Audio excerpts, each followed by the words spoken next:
Hello and welcome back once again in another session of accountancy. हम special purpose subsidiary books discuss कर रहे हैं. मैं आपको परचेज डे बुक और सेल्स डे बुक करवा चुकी हूँ, लेकिन आज की जो नेक्स्ट सब्सिडरी बुक है उसे स्टार्ट करने से पहले मैं आपके साथ कुछ सोर्स डॉक्यूमेंट्स डिस्कस करना चाहती हूँ जो कि अकाउंटेंसी में यूज होते हैं. देखो, इतना हमने अभी तक पढ़ लिया है कि हमें ये समझ में आ गया है कि कोई भी बिजनेस ट्रांजैक्शन जब रिकॉर्ड की जाती है बुक्स ऑफ अकाउंटिंग में तो वो किसी ना किसी डॉक्यूमेंट के आधार पर रिकॉर्ड की जाती है. मतलब किसी ना किसी प्रूफ के आधार पर रिकॉर्ड की जाती है. क्यों? क्योंकि ये जो डॉक्यूमेंट्स हैं वो एक ऑथेंटिक प्रूफ बन जाते हैं, रिटर्न प्रूफ बन जाते हैं.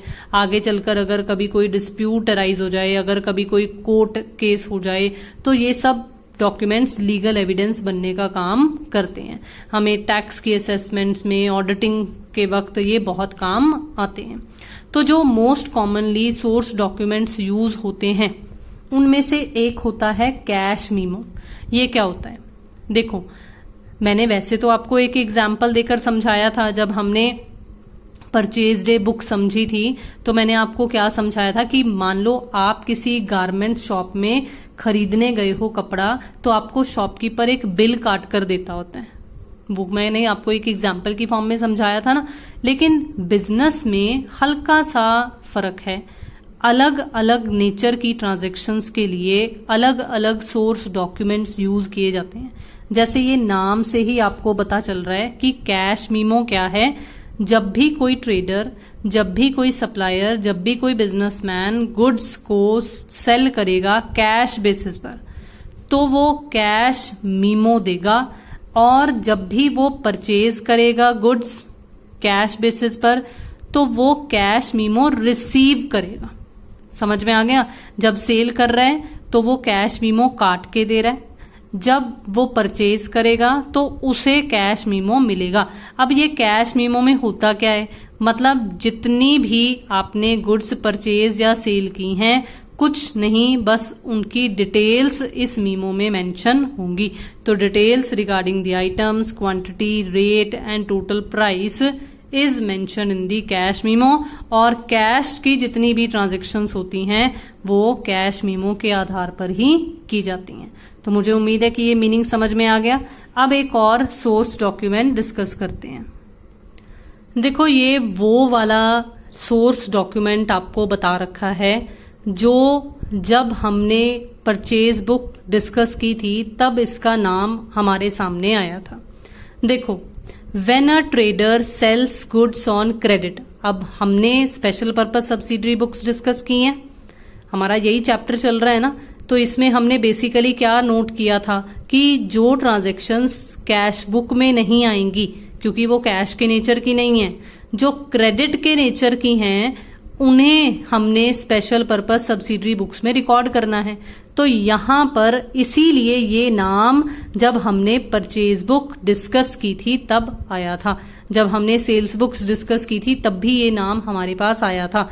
तो यहां पर आपको यही चीज एक्सप्लेन की हुई है कि जब भी कोई ट्रेडर क्रेडिट पर गुड्स को सेल करता है तो वो एक सेल्स इनवॉइस तैयार करता है जिसमें थर्ड पार्टी का नाम लिखा हुआ होता है जिसे उसने उधार पर माल बेचा है, कितना बेचा है, क्या रेट लगाया है, क्या क्वांटिटी है, मतलब सभी वही डिटेल्स जो हैं वो उसमें मेंशन की जाती हैं. अब होता क्या है, original copy of sales invoice जो है वो परचेजर को यानी कि कस्टमर को भेज दी जाती है और डुप्लीकेट कॉपी जो होती है वो रिकॉर्ड के लिए अपने पास रख ली जाती है. अब फिर से मैं कहूंगी, देखो, अगर कभी किसी दुकान पर आपने शॉपिंग की हो, मैं होगी तो वो हमारी कैश से रिलेटेड एग्जाम्पल, लेकिन फिर भी अगर आपने देखी हो तो जो पिंक कलर की एक छोटी सी नोटबुक सी होती है, जब वो पर्ची काट कर देता है तो उसने एक कार्बन पेपर भी लगाया हुआ होता है ना. तो ओरिजिनल तो वो आपको थमा देता होता है, लेकिन उसके पास एक डुप्लीकेट कॉपी रह जाती होती है. तो ऐसा ही कुछ कंसेप्ट एक ट्रेडर के पॉइंट ऑफ व्यू से अगर हम डिस्कस करें तो जब भी वो क्रेडिट पर गुड्स को सेल करेगा तो वो एक इनवॉइस बनाएगा जिसे बेसिकली सेल्स इनवॉइस बोला जाएगा और जिसमें उस पार्टी का नाम लिखा हुआ होगा जिसके साथ उसने ये क्रेडिट सेल्स ट्रांजैक्शन कंडक्ट की है. ठीक है। अब अगर हम दूसरी साइड पर परचेज के पॉइंट ऑफ व्यू से बात करें तो जैसे हमने अभी अभी कैश मीमो के कंसेप्ट में समझा कि वो रिसीव करेगा मीमो, लेकिन जब खुद कैश बेसिस पर सेल करेगा तो मीमो देगा बनाकर। तो यहां पर भी ऐसा ही कुछ कंसेप्ट है कि जब वो क्रेडिट पर सेल कर रहा था तो वो खुद सेल्स मीमो बना रहा था, वो आगे फर्दर कस्टमर को दे रहा था। लेकिन जब एक ट्रेडर गुड्स को क्रेडिट पर परचेज करेगा उस वक्त उसे ये क्रेडिट बिल मिलेगा। क्या करेगा? जब भी वो क्रेडिट पर गुड्स को परचेज करेगा तो उसे बदले में एक क्रेडिट बिल मिलेगा। किससे मिलेगा? सप्लायर से मिलेगा। We make an invoice on credit sales but we receive a bill on credit purchase. इसीलिए आपको यहां पर दो वर्ड्स यूज किए गए हैं, एक इनवॉइस एक बिल। तो दो the two terms are used synonymously and mean the same thing, लेकिन फिर भी आपको एक स्पेसिमेन शो किया गया है। जैसे यहां कंपनी का नाम लिखा हुआ है, फिर कस्टमर का नाम लिखा हुआ है, डेट लिखी हुई है। तो ये हमने वैसे कुछ समझना तो नहीं है, हमें बनाना तो नहीं आएगा, लेकिन फिर भी अगर हम देखें तो कुछ इस तरह का एक इनवॉइस या बिल दिखता होता है, क्योंकि इसमें सभी डिटेल्स मेंशन है, रेट, डिस्क्रिप्शन, अमाउंट, टोटल जो भी है वो सारा का सारा इसमें मेंशन है। देखो नेक्स्ट अगर मैं बात करूं सोर्स डॉक्यूमेंट की तो नेक्स्ट आ जाती होती है रिसिप्ट, जिसे हम रिसीट या रसीद भी बोल देते हैं। When a trader receives cash from the customer he issues a receipt containing the date, amount and name of the customer. जब पैसे रिसीव कर लेता है कस्टमर, जैसे क्रेडिट पर सेल्स की, तो जब उसे पैसे रिसीव हो गए तो वो एक रिसिप्ट काट कर देगा जिसमें डेट, अमाउंट और नेम ऑफ द कस्टमर लिखी हुई होगी। फिर से वही कंसेप्ट होगा, ओरिजिनल कॉपी जो है वो कस्टमर को दे दी जाएगी और डुप्लीकेट कॉपी जो है वो रिकॉर्ड्स के लिए अपने पास रख ली जाएगी। और इसी तरह से जब भी कोई पेमेंट वाला कंसेप्ट होगा तो उल्टा हो जाएगा। तो हम रिसिप्ट देने की बजाय, इशू करने की बजाय हम एक रिसिप्ट ऑब्टेन करेंगे, हमें मिलेगी। जिस पार्टी को हमने पेमेंट की है वो हमें एक रिसिप्ट इशू कर देगी जब हमने उसे पेमेंट कर दी। ठीक है। अब देखो बहुत ही ध्यान से डेबिट नोट जो हमें आज की सब्सिडरी बुक में काम आएगा। तो मैं एक बार आपको जो सोर्स डॉक्यूमेंट्स हैं वो यहीं तक करवाऊंगी, डेबिट नोट तक करवाऊंगी। और एक और अच्छी बात बता दूं कि इस चैप्टर के साथ हमारा ये थ्योरेटिकल चैप्टर भी कवर हो जाएगा, जो कि आपको आपकी बुक्स में शायद अलग से लिखा हुआ है, source documents used in accounting. तो डेबिट नोट को अगर हम डिस्कस करें तो देखो डेबिट नोट क्या होता है। When we return goods to a supplier, हमने किसी से माल खरीदा था लेकिन अब हम उसे वापस कर रहे हैं किसी भी वजह से, कोई भी डिफेक्ट आ गया या कुछ भी गलती गड़बड़ हुई तो उसकी वजह से हमने सप्लायर को रिटर्न करना है अगर, तो हम एक डेबिट नोट प्रिपेयर करेंगे और सप्लायर को सेंड कर देंगे विद द रिटर्न गुड्स। मतलब माल तो वापस भेजा ही भेजा है, साथ में एक नोट तैयार कर कर भेजा है जिसे डेबिट नोट बोला जाता है। Debit note is a document which indicates that the suppliers account is being debited, जो ये बताएगा कि सप्लायर का खाता डेबिट किया जा रहा है। कैसे? देखो जब हम किसी से माल परचेज करते हैं तो क्या जर्नल एंट्री होती है। अगर मैं जीएसटी वगैरह सब आपको कहूं कि ना कंसीडर करो एक बार, कोई जीएसटी नहीं है। अगर हम परचेज की ट्रांजैक्शन करें तो जर्नल एंट्री उसकी होती है purchase account debit to, suppose करो फिर से चलो राम ही है, यही होगी ना उसकी journal entry. Debit what comes in, credit the giver, debit the receiver and credit the giver, यही होता है ना पर्सनल अकाउंट का रूल। तो देखो जब हमने परचेज की हुई होती है तब हम इंडिविजुअल को क्रेडिट करते हैं, लेकिन जब हम उसे रिटर्न कर रहे हैं तो ये राम जो यहाँ क्रेडिट हुआ था वो अब क्या हो जाएगा, अब डेबिट हो जाएगा ना। अब हो जाएगा Ram account debit to purchase return, यही होगा ना। तो देखो राम क्या हो गया, डेबिट हो गया। तो अब हमने राम को ये इत्तला करनी है कि भाई हमने तुम्हारा खाता डेबिट कर दिया है, तो इसलिए हमने उसे एक डेबिट नोट बनाकर भेजना है जब हमने माल वापस करना है उसे। तो debit note is a document which indicates that the suppliers account is being debited. It is the source document which contains the date of transaction, name of the account which is debited, the amount and very important reasons for debit। Reason जरूर mention करना है कि भाई ऐसा क्यों किया जा रहा है। अब देखो यहां पर क्या है, a duplicate copy or the counterfoil of the debit note is retained by us on the basis of which the supplier's account is debited in our books। मतलब फिर से भाई जब भी इशू करते हैं तो ओरिजिनल सामने वाले को देते हैं, डुप्लीकेट अपने पास रखते हैं। तो यहां पर भी ऐसा ही कुछ है कि डेबिट नोट ओरिजिनल वाला तो जिसका खाता हम डेबिट कर रहे हैं उसे देना है, लेकिन डुप्लीकेट जो है वो अपने पास रखनी है ताकि उसके बेसिस पर हम ये ट्रांजैक्शन को अंजाम दे सकें, मतलब उसके अकाउंट को डेबिट कर सकें जिसको हमने परचेज रिटर्न की है। तो मुझे उम्मीद है कि ये समझ में आ गया। तो देखो अगर मैं इसको भी आपको शो करूं तो कुछ इस तरह से डेबिट नोट दिखता है। नाम है, ये लिखा हुआ है टू नेम एंड एड्रेस जिसको ये भेजना है, we are debiting your account as follows लिखा हुआ है। अब ये देखो ये साथ में रीजन भी दिया हुआ है, जैसे एग्जाम्पल टॉर्च की दी हुई है, आपको इनवॉइस नंबर सब कुछ मेंशन कर दिया, क्यों रिटर्न की है ये भी साथ में मेंशन कर दिया। तो मुझे उम्मीद है कि ये कंसेप्ट आपको समझ में आ गया। So let's discuss today subsidiary book, a new subsidiary book which is purchase return book. देखिए परचेज रिटर्न बुक जिसका दूसरा नाम है परचेज रिटर्न जर्नल और जिसका तीसरा नाम है रिटर्न आउटवर्ड बुक। देखो रिटर्न आउटवर्ड ये नाम शायद आपको पहले भी बताया गया हो, अगर नहीं भी बताया गया तो हम अब इसे अच्छे से समझ लेते हैं। देखो वो गुड्स जो रिटर्न होकर वापस होकर आउट जा रही हैं, हमारी फर्म से बाहर जा रही हैं, जब आती हैं तो इन होती हैं, लेकिन ये वापस जा रही हैं तो ये हमारी बिजनेस से बाहर जा रही हैं, तो इसलिए इन्हें रिटर्न आउटवर्ड बोला जाता है। तो अब ऑटोमेटिकली आपको समझ में आ जाना चाहिए कि अगर हम सेल्स रिटर्न की बात करेंगे तो वहां पर रिटर्न आउटवर्ड की जगह पर आउट का ऑपोजिट वर्ड क्या होता है, इन। तो ये रिटर्न मतलब सेल्स रिटर्न वाला रिटर्न इनवर्ड बुक बन जाएगा। तो अब अगर हम यहां की बात करें तो देखो this book is used to record the return of such goods as were purchased on credit basis.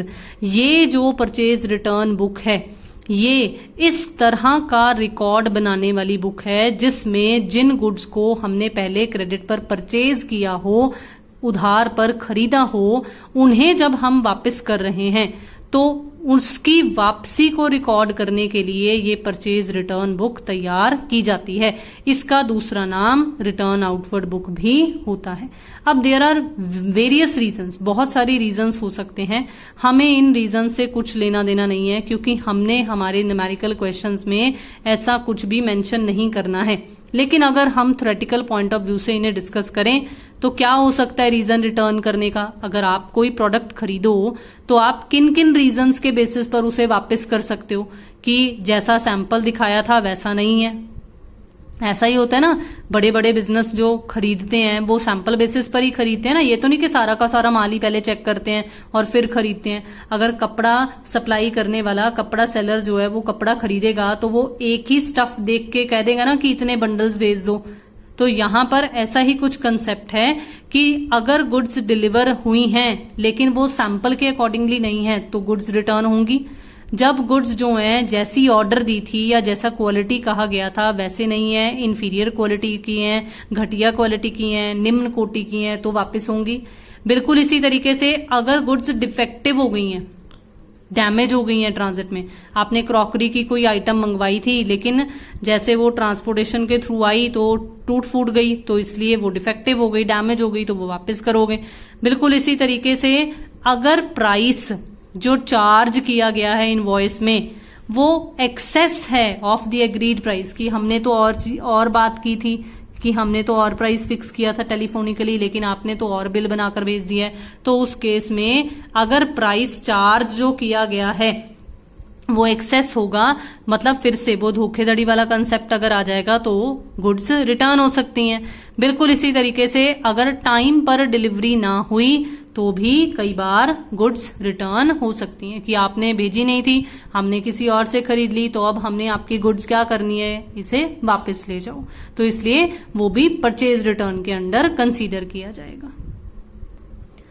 अब देखिए, अब जो नेक्स्ट आपको बता रखा है वो वही है डेबिट नोट, जो मैं ऑलरेडी आपको एक्सप्लेन कर चुकी हूं कि जब भी गुड्स रिटर्न किए जाते हैं तो एक डेबिट नोट तैयार किया जाता है जो सप्लायर को भेजा जाता है रिटर्न गुड्स के साथ।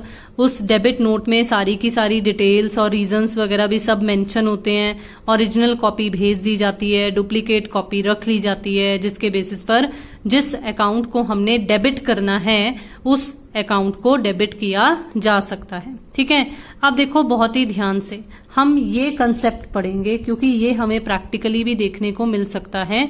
एक डेबिट नोट तब भी बनकर तैयार हो सकता है अगर sales invoice is under charged by mistake, मतलब अगर कम चार्ज कर लिया गया है तो, या अगर सेल्स इनवॉइस अंडरकास्ट है या कुछ गुड्स जो हैं वो ऑमिट हो गई हैं जिसे हमने सेल्स इनवॉइस में रिकॉर्ड नहीं किया है।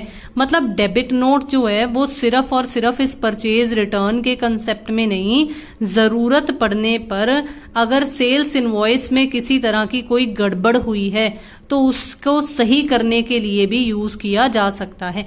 अंडर चार्ज का मतलब क्या होता है? अंडर चार्ज का मतलब होता है कि हमने सेल्स तो लाइक की थी 100 की, लेकिन हमने रिकॉर्ड कर लिया 90, या हमने गलती से एक जीरो स्किप कर दी, हमने 10 ही रिकॉर्ड कर लिया।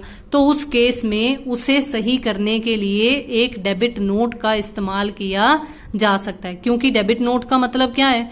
डेबिट नोट का मतलब यही है ना कि हमने पार्टी के अकाउंट को डेबिट करना है।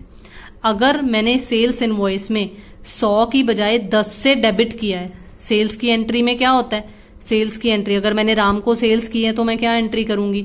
मैं करूंगी Ram account debit to sales, यही है ना। तो सेल्स इनवॉइस में अगर मैंने राम को गलती से 10 ही डेबिट किया है तो मुझे राम को और डेबिट करने की जरूरत है। डेबिट करने के लिए मैं डेबिट नोट का इस्तेमाल करूंगी। तो मुझे उम्मीद है कि बहुत अच्छे तरीके से ये समझ में आ गया। अब देखो, अब हम देखते हैं format of purchase return book. बहुत ही आसान, बहुत ही ज्यादा आसान, लेकिन इसे समझाने से पहले मैं आपको कहूंगी कि रिकॉल कीजिए कि हमने क्या जर्नल एंट्रीज करनी सीखी थी परचेज रिटर्न के केस में। विदाउट जीएसटी तो मैं आपको समझा चुकी हूं। अभी अभी मैंने जब आपको डेबिट नोट समझाया था तब आपको मैंने राम को परचेज रिटर्न के कंसेप्ट से समझाया था ना। तो अब आप देखो, अब आपने यहां पर एक और कंसेप्ट से समझना है कि अगर जीएसटी भी दिया हुआ हो तो आपको अगर याद हो, जो जब मैंने जीएसटीज वाले चैप्टर करवाए थे तब मैंने आपको ये कहा था कि आउटपुट वाला नहीं, इनपुट वालों को ही हमने उल्टा कर देना है। जब हम परचेज करते हैं तो हम इनपुट वाले क्या करते हैं? डेबिट करते हैं। लेकिन जब परचेज रिटर्न करना है तो इनपुट वाले ही क्रेडिट हो जाएंगे। तो इसका मतलब जर्नल एंट्री क्या बन जाएगी? जर्नल एंट्री बनेगी जिस भी इंडिविजुअल को, लेट सपोज फिर से राम ही है तो Ram account debit to purchase return account to, अगर तो ये वाला केस है, मतलब इंट्रा स्टेट वाली ट्रांजैक्शन है, तो to input CGST, to input SGST वाला कंसेप्ट आ जाएगा। अगर इन दोनों की जगह पर ये इंटर स्टेट ट्रांजैक्शन है तो क्या क्रेडिट हो जाएगा? Input IGST. ठीक है, अगर आपको ये कंसेप्ट याद है तो देखो आज ना हम वो कंसेप्ट भी देख लेंगे जो मैं आपको कह रही थी कि हम जब लेजर अकाउंट्स बनाएंगे तब समझेंगे कि जो ये एंड में टोटल निकलता है इसे कितनी अमाउंट को लेजर अकाउंट में कैसे शो किया जाएगा। अगर आपको ये जर्नल एंट्री समझ में आ जाती है तो आपको एंड में जो ट्रीटमेंट देनी होती है, मतलब how these amounts are to be shown in the ledger accounts, इन्हें लेजर अकाउंट्स में कैसे पोस्ट करना होता है या कौन सी अमाउंट को हम लेजर में लेकर जाएंगे, ये भी बहुत आसानी से समझ में आ जाएगा। लेकिन आपको ये जर्नल एंट्री, इसीलिए मैं कहती होती थी कि जर्नल एंट्री समझना बहुत ज्यादा जरूरी है। अगर आपने अभी तक जर्नल एंट्रीज नहीं सीखी हैं, नहीं समझी हैं, तो प्लीज जल्दी से वो जरूर चेक कीजिए, वो जरूर समझिए। देखिए बहुत ही आसान है, वही सेम है, सब कुछ सेम है, सिर्फ एक हल्का सा फर्क है। परचेज की जगह पर परचेज रिटर्न है, यहां पर डेबिट नोट नंबर आपने नोट करना है। अब डेबिट नोट क्या होता है ये मैं ऑलरेडी आपको बहुत अच्छे तरीके से समझा चुकी हूं, तो इस बार यहां पर हल्का सा हमारे फॉर्मेट में चेंज है कि एक तो हमने यहां पर डेबिट नोट नंबर लिखना है 3rd नंबर वाले कॉलम पे, एक हमने यहां पर परचेज की जगह पर, क्योंकि हमारी जर्नल एंट्री में इस बार परचेज रिटर्न आ रहा है तो हमने परचेज रिटर्न का कॉलम बनाना है। तो अब फटाफट से जल्दी से एक प्रैक्टिकल क्वेश्चन इसका देख लेते हैं और फिर उसके बाद हमारी ये परचेज रिटर्न बुक भी कंप्लीट हो जाएगी। देखिए मेरी बुक के अकॉर्डिंगली पेज नंबर 12.29 पर हमारे पास परचेज रिटर्न बुक अवेलेबल है। परचेज रिटर्न बुक का क्वेश्चन अवेलेबल है। Question number 5, right up return outward book. अब रिटर्न आउटवर्ड बुक मैं ऑलरेडी आपको बता चुकी हूं कि परचेज रिटर्न बुक का ही दूसरा नाम है। मल्होत्रा एंड कंपनी जो कि भिवानी हरियाणा को बिलोंग करती है। फ्रॉम दी फॉलोइंग ट्रांजेक्शंस हमने एज्यूम करना है कि सीजीएसटी और एसजीएसटी के रेट 6% हमें बता रखे हैं। देखो सबसे पहले हम 4 अगस्त की अगर ट्रांजेक्शन देखें तो सरस्वती हाउस को रिटर्न किया गया है और सरस्वती हाउस भिवानी से ही है। 25 चेयर्स रिटर्न किए हैं एट द रेट ऑफ 1800 पर चेयर। तो मैंने आपको ये चीज कहा है कि ये जरूर नोट किया कीजिए, क्योंकि कई बार पर डजन लिखा हुआ होता है या ग्रॉस लिखा हुआ होता है, तो इस तरह का कंसेप्ट समझना बहुत जरूरी है। हम इस तरह के क्वेश्चंस भी करेंगे जिसमें इस तरह का कंसेप्ट दिया हुआ हो, ताकि आपको कैलकुलेशन किस तरह से करनी है ये समझ में आए। लेकिन अभी हाल फिलहाल के लिए क्योंकि पर चेयर ही दिया हुआ है तो हम सीधा 1800 मल्टीप्लाई बाय 25 ही कर देंगे। Being not of specified quality, इससे हमें कुछ लेना देना नहीं है क्योंकि हमने मेंशन नहीं करना है। ये ट्रेड डिस्काउंट हमें 10% दे रखा है, तो दैट मीन्स आपको ये पता चल गया कि इस ट्रांजेक्शन को हमने रिकॉर्ड करना है। ठीक है, अब देखो सेंट बैक। अब सेंट बैक लिखा हुआ है तो ये मत समझ लेना कि ये सेल्स रिटर्न है। ध्यान से लाइन पढ़ो, हमने भेजी हैं, इसका मतलब हमने पहले खरीदी थी।